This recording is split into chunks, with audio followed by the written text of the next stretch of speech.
And then we're going to go into question 5 now. School discipline.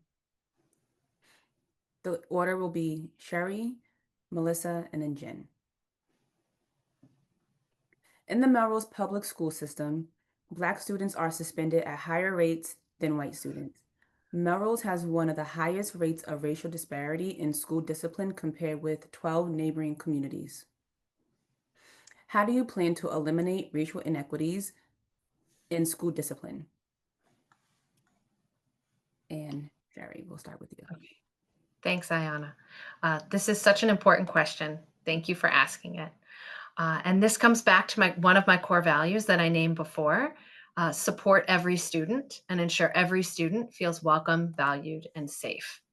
What the data tell us, which is what you're lifting up right now with the question, is that we have a stark disparity in supports, and a disparity that makes it harder to feel welcome, harder to feel valued, and harder to feel safe. The data raised troubling questions about school culture, about mindsets, about bias, and about the ways that we interact with one another.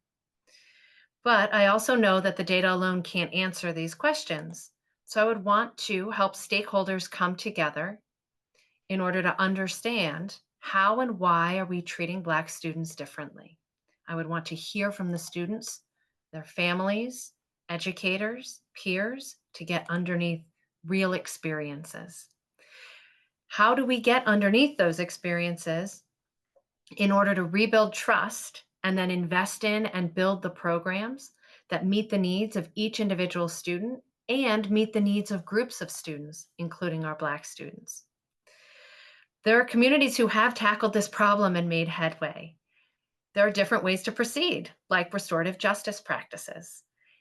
And any change starts with learning new ways of interacting, investing in tier 1 and tier 2 academic and social emotional supports, and building on areas of success within our schools and our district. So it is not all hopeless.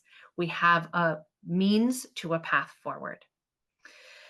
This racial disparity is a challenge we must confront. And as a community, we are up to the task. We can change the story for students and work together to set up every student for success in school and life. Thank you again for having me and for shining a light on these important issues. Thank you so much. And then we'll start the recording from Melissa. First, we must evaluate and revise our discipline process policies as needed to ensure that they're not disproportionately impacting students of color. Melrose has made some strides in promoting social emotional learning, SEL, and that helps students build empathy, self awareness, and better relationships. These are skills that can reduce conflict and improve classroom culture, which can be preventative for the need to implement discipline. Our student handbook also requires that we use restorative justice practices. These are used to these are designed to reduce suspensions and similar disciplinary measures. These practices can foster meaningful dialogue and accountability. We need to ensure that these practices are being actively implemented and supported across all the schools in Melrose. This needs to be a district-wide goal. Well, when the budget allows, we can also invest in de-escalation training for staff so that educators have the tools to respond to behavioral issues in ways that are fair to all students. Also, based on the budget, are positions we are hiring for, expanding access to school-based counselors and or social workers who can provide regular and consistent check-ins and support for our students with repeated infractions.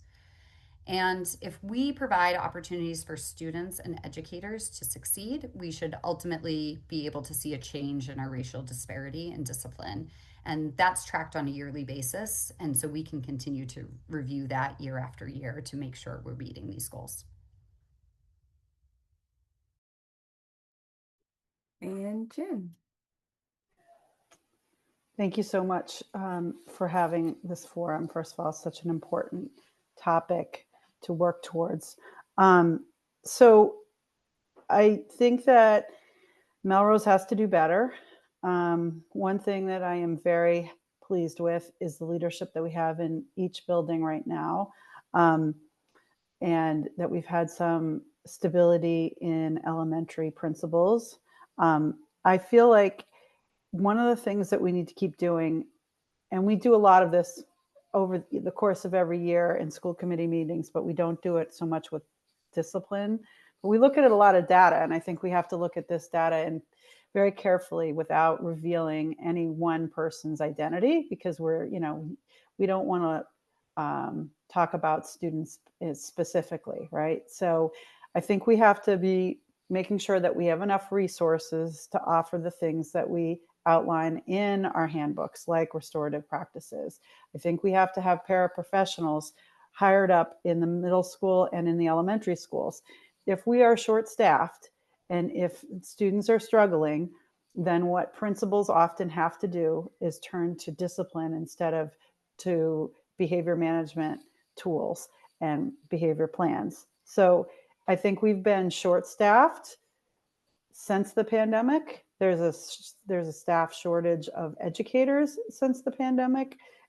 Because Melrose pays poorly, it's hard to hire up for paraprofessionals. And so I think it really depends on where the problem is. If the problem's at the elementary school, you kind of address that through having more support staff and be doing a lot more behavioral interventions. If it's in the middle school, one of the things that we did this year that's, I think, going to help is tighten up the cell phone policy, both at the high school and the middle school. So I think kids can get into trouble when they don't have enough structure and then there's ways out of the classroom and into the bathrooms, et cetera, et cetera. So I don't know if that's part of the issue here, because we can't dig into the data to find out exactly what the behavior is, because then we'd be unveiling the student. So it's a little tricky to really fully understand the data, but I'm not doubting the data. I'm not saying it's wrong. I'm just saying it's harder to figure out and pinpoint the solution if you don't really look at it. And as a school committee member, we're not allowed to do that, dig it into that level. So I do think we have to hold leaders to high standards around racial disparities, whether it's in academics or whether it's in behavior and discipline. So, but once again, we have to have enough stability and enough resources to do the hardest part of the work in schools, building excellent culture, making sure no one's on the margins, bringing everyone in. So I hope that's what we're going to be able to do after November when we fully fund our schools, because that's going to help every single student in our schools. So I really appreciate both organizations putting this together. It's an honor to be here, and it's an honor to work on these issues with you. Thank you so much. And that was our final question for the night. I want to say thank you to everyone for attending. Honestly, listening to everybody, you all are so passionate about your community, and it's inspiring on my end. And this is why I continue to want to be a part of what Melrose is doing, because it feels like the change wants to happen. Like everyone feels like they want to be change agents for the young people. And that's very encouraging as someone that attended a Metco school, and things were different back then. So thank you for coming. Thank you to everyone that took time out of their evening to be here. It matters. Please don't forget to vote on November 4th. And again, just thank you all for coming.